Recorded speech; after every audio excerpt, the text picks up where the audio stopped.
ओम शांति। 17 मार्च 26। बाबा जी कह रहे हैं, मीठे बच्चे, तुम सच्चे सच्चे सत्य बाप से सत्य कथा सुनकर नर से नारायण बनते हो। तुम्हें 21 जन्म के लिए बेहद के बाप से वर्षा मिल जाता है। प्रश्न, बाप की किस आज्ञा को पालन करने वाले बच्चे ही पारस बुद्धि बनते हैं? उत्तर, बाप की आज्ञा है, देह के सब संबंधों को भूलकर बाप को और राजाई को याद करो। यही सद्गति के लिए सतगुरु की श्रीमत है। जो इस श्रीमत को पालन करते अर्थात देही अभिमानी बनते हैं, वही पारस बुद्धि बनते हैं। गीत। आज अंधेरे में हम इंसान, ज्ञान का सूरज चमका दे भगवान। ओम शांति। यह कलयुगी दुनिया है, सब अंधेरे में है। यही भारत सोजरे में था जब यह भारत स्वर्ग था। यही भारतवासी जो अब अपने को हिंदू कहलाते हैं, यह असुल देवी देवताएं थे। भारतवासी स्वर्गवासी थे जब कोई धर्म नहीं था, एक ही धर्म था। स्वर्ग, वैकुंठ, बहिष्ठ, हेवन, यह सब भारत के नाम थे। भारत प्राचीन, पवित्र, बहुत बहुत धनवान था। अभी तो भारत कंगाल है, क्योंकि अब कलयुगी है। वह सतयुग था। तुम सब भारतवासी हो। तुम जानते हो, हम अंधियारे में हैं। जब स्वर्ग में थे तो सोजरे में थे। स्वर्ग के राज राजेश्वरी लक्ष्मी नारायण थे। उनको सुखधाम कहा जाता है। नए नए आते हैं तो बाप फिर समझाते हैं, बाप से ही तुमको स्वर्ग का वर्षा लेना है, जिसको जीवन मुक्ति कहा जाता है। अभी सब जीवन बंद में है। खास भारत, आम दुनिया, रावण की जेल, शोक वाटिका में है। ऐसे नहीं कि रावण सिर्फ लंका में था और राम भारत में था और उसने आकर सीता चुराई। यह सब है दंत कथाएं। गीता है मुख्य, सर्व शास्त्रों में शिरोमणि श्रीमत अर्थात भगवान की सुनाई हुई गीता। मनुष्य तो कोई की सद्गति कर नहीं सकते। सतयुग में थे जीवन मुक्त देवी देवताएं, जिन्होंने यह वर्षा कलयुग अंत में पाया था। भारत को यह पता नहीं था, न कोई शास्त्र में है। शास्त्र तो सब है भक्ति मार्ग के लिए। वह सब भक्ति मार्ग का ज्ञान है। सदगति मार्ग का ज्ञान मनुष्य मात्र में है नहीं। बाप कहते हैं कि मनुष्य के गुरु बन नहीं सकते। गुरु कोई सदगति दे नहीं सकते। वह गुरु कहेंगे भक्ति करो, दान पुण्य करो। भक्ति द्वापर से चली आई है। सतयुग त्रेता में है ज्ञान के प्रारब्ध। ऐसे नहीं वहां यह ज्ञान चला आता है। यह जो वर्षा भारत को था, यह बाप से संगम पर ही मिला था, जो फिर अभी तुमको मिल रहा है। भारतवासी नरकवासी महान दुखी बन जाते हैं, तब पुकारते हैं, हे पतित पावन, दुख हरता सुख करता। किसका? सर्व का। क्योंकि खास भारत दुनिया आम में 5 विकार है ही है। बाप है पतित पावन। बाप कहते हैं, मैं कलप के संगम पर आता हूँ और सर्व का सदगति दाता बनता हूँ। अबलाओं, अहिल्याओं, गणिकाओं और गुरु लोग जो है, उनका भी उद्धार मुझे करना है, क्योंकि यह तो है ही पतित दुनिया। पावन दुनिया सतयुग को कहा जाता है। भारत में इन लक्ष्मी नारायण का राज्य था। यह भारतवासी नहीं जानते कि यह स्वर्ग के मालिक थे। पतित खंड माना झूठ खंड, पावन खंड माना सच खंड। भारत पावन खंड था। इन लक्ष्मी नारायण की सूर्यवंशी डिनाइस्टी थी। यह भारत है अविनाशी खंड, जो कभी विनाश नहीं होता। जब इनका राज्य था तो और कोई खंड था नहीं। वह सब बाद में आते हैं। शास्त्रों में सबसे बड़ी भूल तो यह की है, जो कल्प लाखों वर्ष का लिख दिया है। बाप कहते हैं, न तो कल्प लाखों वर्ष का होता, न सतयुग लाखों वर्ष का होता। कल्प की आयु 5000 वर्ष है।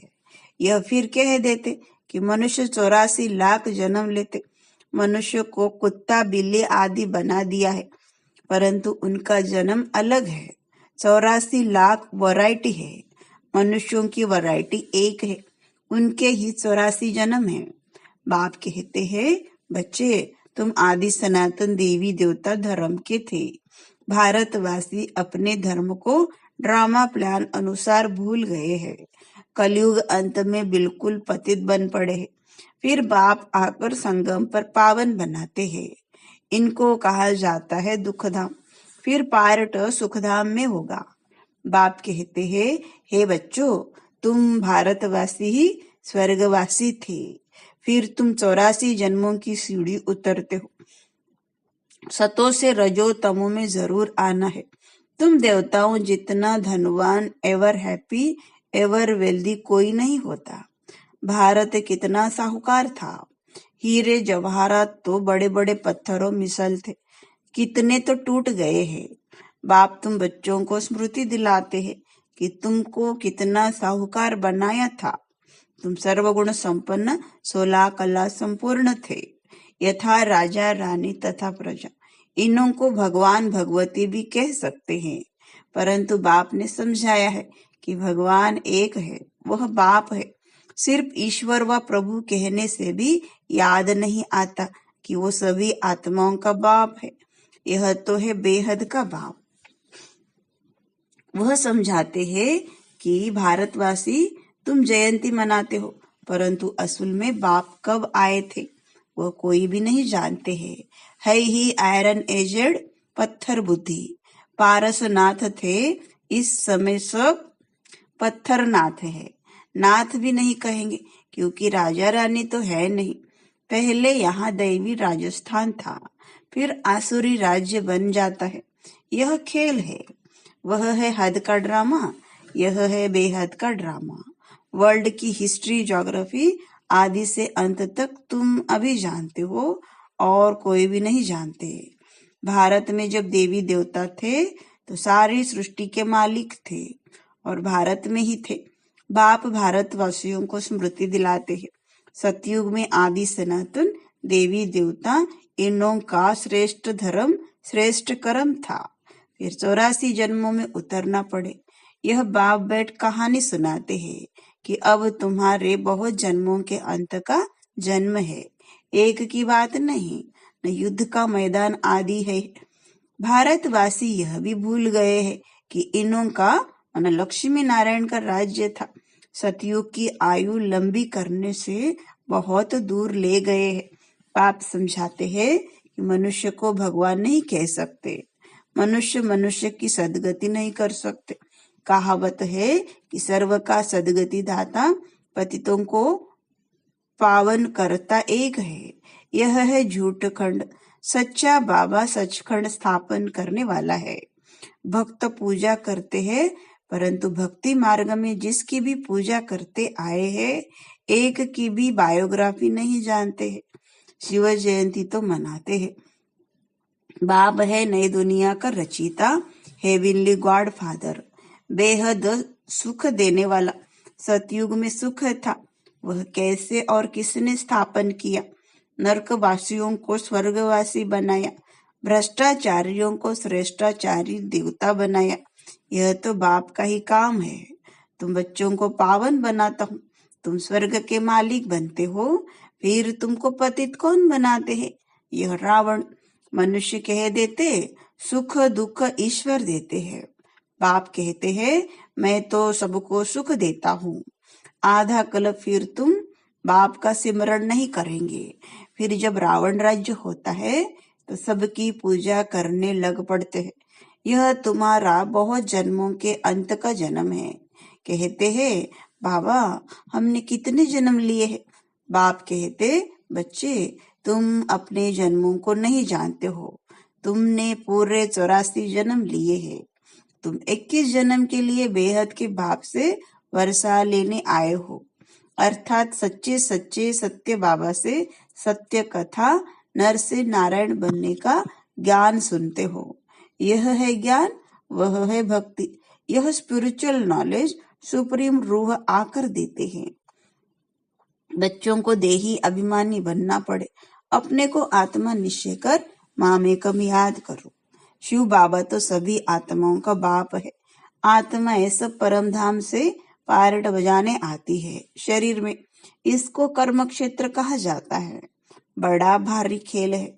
आत्मा में बुरे व अच्छे संस्कार रहते हैं, जिस अनुसार ही मनुष्य को जन्म मिलता है, अच्छा व बुरा। यह जो पावन था अभी पतित है ततत्वम। मुझ बाप को इस पराये रावण की दुनिया पतित शरीर में आना पड़ता है। आना भी उसमें है जो पहले नंबर में जाना है। सूर्य वंशी ही पूरे 84 जन्म लेते हैं। यह है ब्रह्मा और ब्राह्मण। बाप समझाते हैं रोज, लेकिन पत्थर बुद्धि को पारस बुद्धि बनाना मासी का घर नहीं है। हे आत्माएं, अब देही अभिमानी बनो। हे आत्माएं, एक बाप को याद करो और राजाई को याद करो। देह के संबंधों को छोड़ो तो पारस बुद्धि बन जाएंगे। मरना तो सबको है ही। सबकी अब वानप्रस्थ अवस्था है। एक सतगुरु बिगर सर्व का सदगति दाता कोई हो नहीं सकता। बाप कहते हैं, हे भारतवासी बच्चों, तुम पहले पारस बुद्धि थे। गाया हुआ है कि आत्मा परमात्मा अलग रहे बहुकाल। तो पहले पहले तुम भारतवासी देवी देवता धर्म वाले आए हो और धर्म वाले पीछे आए हैं, तो उनके जन्म भी थोड़े होते हैं। सारा सृष्टि का झाड़ कैसे फिरता है वह बाप बैठ समझाते हैं। जो धारणा कर सकते हैं उनके लिए बहुत सहज है। आत्मा धारण करती है, पुण्य आत्मा और पाप आत्मा, तो आत्मा बनती है। तुम्हारा अंतिम 84वां जन्म है। तुम वानप्रस्थ अवस्था में हो। वानप्रस्थ अवस्था वाले गुरु करते हैं मंत्र लेने लिए। तुमको अब बाहर का मनुष्य गुरु करना नहीं है। तुम सभी का मैं बाप टीचर सतगुरु हूँ। मुझे कहते ही है, हे पतित पावन शिव बाबा। अभी स्मृति आई है, सभी आत्माओं का यह बाप है। आत्मा सत्य है, चैतन्य है, क्योंकि अमर है। सभी आत्माओं में पार्ट भरा हुआ है। बाप भी सत्य चैतन्य है। वह मनुष्य सृष्टि का बीज रूप होने कारण कहते हैं कि मेरे सारे झाड़ के आदि मध्य अंत को जानता हूँ। बाप मनुष्य सृष्टि का बीज रूप होने कारण कहते हैं, मैं सारे झाड़ के आदि मध्य अंत को जानता हूँ, इसलिए मुझे नॉलेजफुल कहा जाता है। तुमको भी सारी नॉलेज है कि बीज से झाड़ कैसे निकलता है। झाड़ बढ़ने में टाइम लगता है। बाप कहते हैं कि मैं बीज रूप हूँ। अंत में सारा झाड़ जड़ीबूट अवस्था को पाता है। अभी देखो, देवी देवता धर्म का फाउंडेशन है नहीं, प्रायलोप है।